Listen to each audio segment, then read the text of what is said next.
Welcome back to Mirror Story. Sobat Misteri, kali ini aku akan ngobrol langsung bersama seorang pendaki gunung sekaligus penulis bernama Arya Sena yang mengalami kisah-kisah misteri selama dirinya melakukan petualangan di alam bebas. Semua kejadian misteri yang ia alami telah dia kisahkan melalui jurnal di tulisan-tulisannya di Cerita Arya Sena. Nah, malam ini kita akan ngobrol lebih dalam seputar kisahnya tersebut, mulai dari latar belakang sampai apa saja hal misteri yang terjadi yang pernah dia alami langsung. Halo Mas Arya. Halo Mbak, selamat. Gimana nih kabarnya? Alhamdulillah sehat walafiat. Nah, Iya. Mas Arya ini kan udah lama banget ya di dunia alam bebas, terutama pendakian dan juga Iya. rescue. Dan Iya. kira-kira sudah 28 tahun yang saya tahu kan tadi. Apa sih cerita-cerita yang pernah dialami dari Mas Arya? Ceritanya ya banyak Mbak, terutama kisah misteri itu hampir setiap pendakian saya selama 28 tahun ini hampir seluruhnya itu ada kisah misteri yang menarik. Hanya kadarnya aja beda-beda setiap kisah itu. Yes. Mas Arya sendiri cerita mungkin mau dibagikan nih ke pemirsa, ada apa aja yang pernah dialamin? Untuk sekarang nih yang paling menarik cerita Gunung Raung ya yang pernah saya alamin, karena Gunung Raung ketika itu masih sepi pendakian, bisa dibilang tuh belum tenar kayak sekarang gitu. Kalau sekarang kan Gunung Raung udah mainstream, udah terlalu ramai, jadi orang ke sana tuh seperti main ke taman aja gitu, nggak terlalu sepi. Kalau dulu kan saya 7 hari 7 malam itu di sana nggak ketemu orang sama sekali tuh naik. Nah, boleh cerita nggak nih awal mulanya waktu Mas bikin cerita-cerita itu gimana ceritanya? Awalnya tuh karena saya merasa bahwa cerita saya ini sayang kalau hanya saya jadikan kenangan, hanya untuk saya ingat sendiri gitu kan.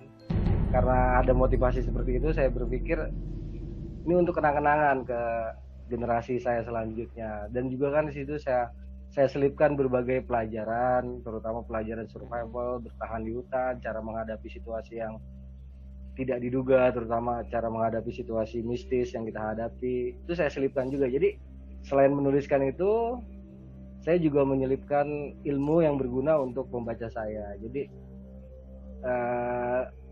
sambil menyelam minum air lah gitu. Nah, menarik nih, kita langsung aja kali ya cerita tentang Raung di tahun 2003. Bener nggak? Tulisannya kalau nggak salah di 2003 kan ya? Betul, tahun 2003.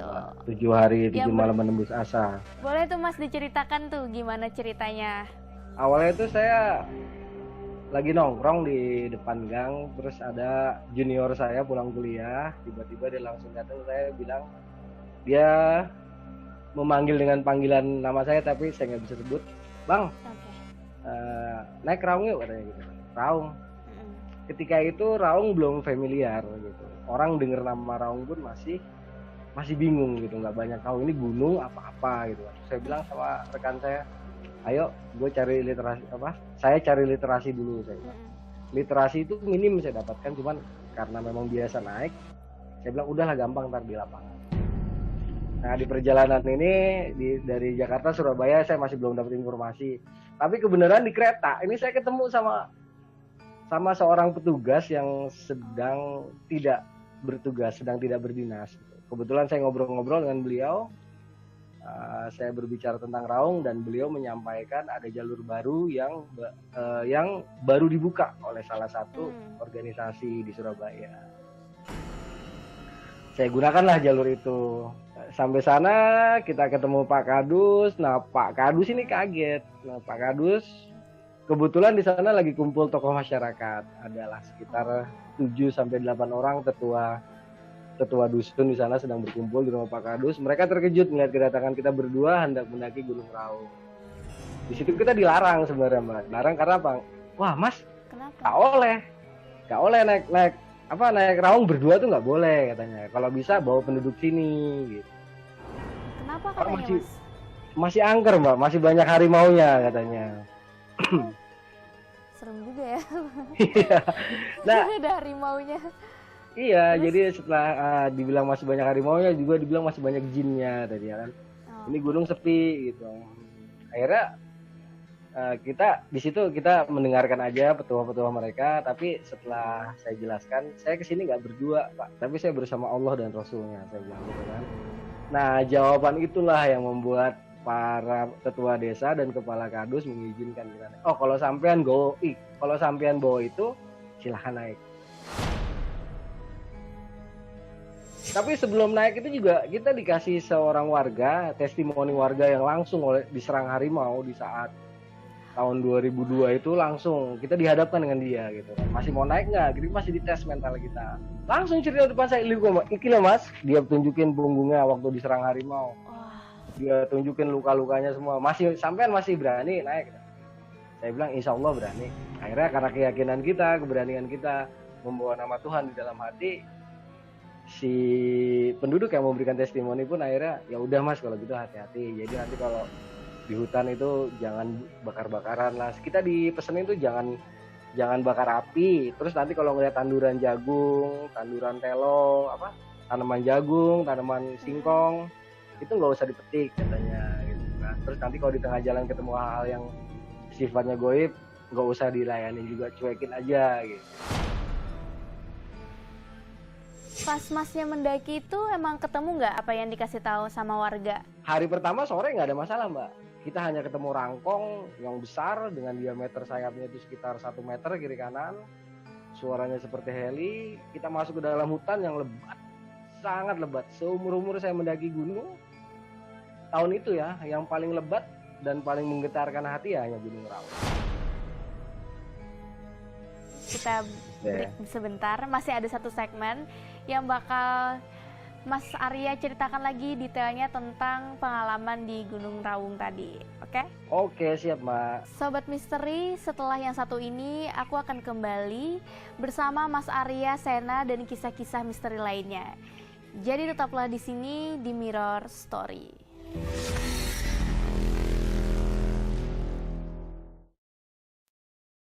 Selamat datang kembali di Misteri and Horror Mirror Story. Sobat Misteri, kita lanjut ngobrol bersama Arya Sena, seorang petualang yang mengalami kisah-kisah misteri selama dirinya melakukan petualangan. Oke, gini lanjut aja langsung ngobrol bareng Arya sini. Halo Mas. Halo Mbak.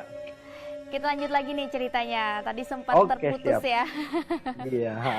Mengenai kejadian-kejadian yang Mas alamin di Gunung Raung. Boleh dilanjut. Oke, jadi hari siangnya itu semua berjalan lancar ya, hanya kelebatan hutan aja yang membuat kita tuh agak terkejut karena kita harus ngebabat jalur gitu kan. Jalurnya masih tertutup rapat oleh rumpun rotan dan rumpun, pokoknya jalur itu rata-rata isinya rotan. Jadi kita harus babatin dulu sampai bersih. Itu nggak ada masalah sampai menjelang maghrib. Karena ini wilayah asing, jadi saya memutuskan untuk ngebase. Nah, kita ngebase, barulah di sini. Tiba-tiba itu ada kabut tipis turun. Terus mulailah ada bayangan 1, 2 di sekeliling kita. Dia mulai meneror kita 1, 2, 1, 2. Itu saya masih berusaha santai. Saya masih berusaha santai sama teman saya karena saya bilang biasa ini. Tetapi setelah dari depan kita itu betul-betul jelas menampakkan seorang wanita dengan rambut panjang, dan dia tuh nggak berjalan tapi terbang langsung di depan kita. Langsung kita masuk ke dalam tenda. Ya, tapi bukan berarti berakhir itu terornya. Di dalam tenda justru justru teror baru tadi. Yang pertama kelihatan kan satu Mbak ya, yang kelihatan itu pertama satu. Di dalam tenda itu kita dengar seperti itu banyak sekali wanita sedang, bahasa kerennya tuh ngerumpi lah. Mereka sedang berbicara tapi nada suaranya itu nggak jelas gitu, seperti ini. Miu miu miu miu miu. Wah, kira-kira seperti itulah bahasa mereka tuh, antar mereka itu kontaknya seperti itu. Tapi nggak satu, dan langkah-langkah itu yang menghantui kita sepanjang waktu itu banyak sekali, sampai tenda itu bunyi seperti diusap-usap oleh jari gitu kan. Kita berdua-dua itu karena ya mungkin mental sudah teruji ya, walaupun takut kita diem aja gitu. Itu baru hal kecil yang kita temuin. Soalnya nanti makin ke atas itu makin dahsyat. Itu baru hal Boleh kecil. Diceritakan. Kita sampai di pos 5 itu kita lagi istirahat, kita lagi duduk. Nah di situ kita digangguin sama segerombolan kera gitu kan. Padahal kata anak-anak sekarang di Gunung Raung itu nggak ada kera, tapi ketika itu kita melihat kera, betul banyak sekali kera. Nah di saat kita digodain kera, tiba-tiba kera itu lari semua Mbak. Kera itu pada panik, tiba-tiba dia panik, ada yang sampai jatuh ke tanah, terus jalannya tuh sampai ngerayap, saking takutnya dengan sesuatu yang mereka lihat. Langsung saya bikin, saya ambil senjata tajam yang kita bawa, golok ya. Jadi teman saya bawa golok satu, saya bawa golok satu, saya pegang itu golok. Terus kita langsung bikin barikade, siap-siap dari mana nih arahnya nih hewan ini. Yang jelas hewan ini pasti hewan yang sangat ditakuti oleh mereka. Baru aja saya megang golok, tiba-tiba ada auman harimau besar sekali suaranya. Harimau, ternyata ketemu juga. Itu kita nggak lihat wujudnya Mbak, kita nggak lihat wujudnya, tapi suaranya itu luar biasa itu. Ya, saya langsung ingat omongan almarhum nenek saya. Le, kalau kamu ketemu harimau, jangan sekali-kali kamu punggungi gitu. Saya ingat pesan itu, saya diem sama teman saya bilang, kalau emang kita waktunya mati di sini dimakan dia, nggak ada yang bisa nolong kita. Udah pegang aja golok. Kita diem mematung. Ya kita diem mematung. Kebetulan ini kan beda agama dengan saya berselawat. Saya bilang ke teman saya, silahkan baca yang biasa lu baca, yang biasa kamu baca.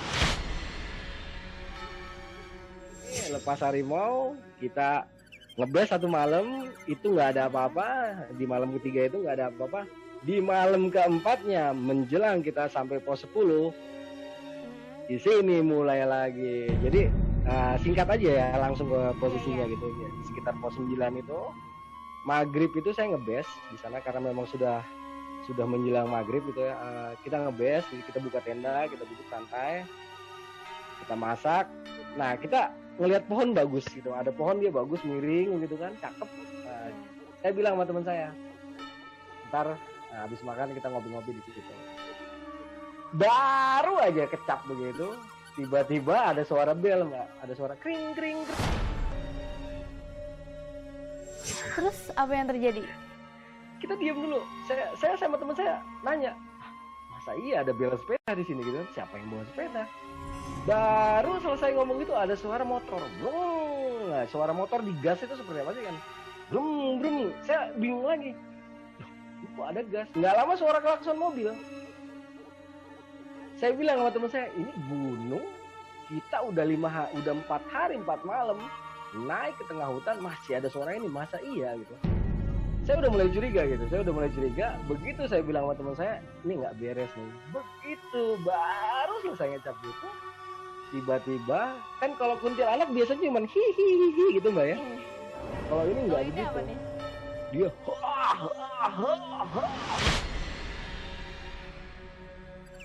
seumur saya naik gunung, saya keluar masuk hutan, baru itu saya dengar suara tertawa seperti itu. Kalau kuntilanak kan biasa kan, hihi, ini enggak, hahaha. Lalu Mas gimana selanjutnya? Kita masuk ke dalam tenda, itu langkah kakinya menggetarkan tanah, Mbak. Terus saya bilang sama teman saya, garam mana garam? Saya bilang gitu. Saya ambil garam, saya tayamum pakai garam. Terus saya memohon kepada Allah Subhanahu wa taala, ya Allah, saya mohon syafaat Nabi Muhammad SAW. Saya ada dalam keadaan yang luar biasa, tertekan ini ya Allah, saya tidak mengerti apa yang saya hadapi. Tapi ini real, saya nyatakan.